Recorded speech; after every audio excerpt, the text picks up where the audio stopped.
Patay naman sa pamamaril ang magkapatid na Pinay at kanilang mga nobyo sa California, USA. Ang bahay ng mga biktima sinunog din ng hindi pa nakikilalang salarin. Magbabalita si Rainiel Pawid.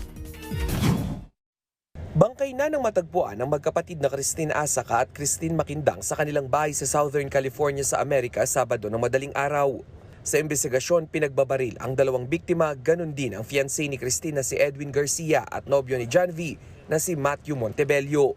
Nadala pa si Montebello sa ospital pero pumanaw rin kalaunan.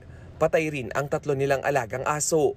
Natagpuan namang buhay sa loob ng kwarto ang 16 na taong gulang na babae na tumawag ng tulong sa 911. Ayon sa mga pulis, may tumawag sa mga bumbero dahil nasunog daw ang bahay. Sa opisyal na pahayag ng pamilya Maquindang, tinawag nilang marahas ang insidente. Hindi raw nila maipaliwanag ang sakit ng pagkawala ni na Christine at John V. Hanggang ngayon inaalam pa rin ang motibo sa massacre at ang nasa likod nito. Nakikipag-ugnayan na rin ang Department of Foreign Affairs sa opisyal ng embahada para sa tulong na pwedeng maibigay sa pamilya Maquindang. Para sa 1PH Rainiel Pawid, News 5.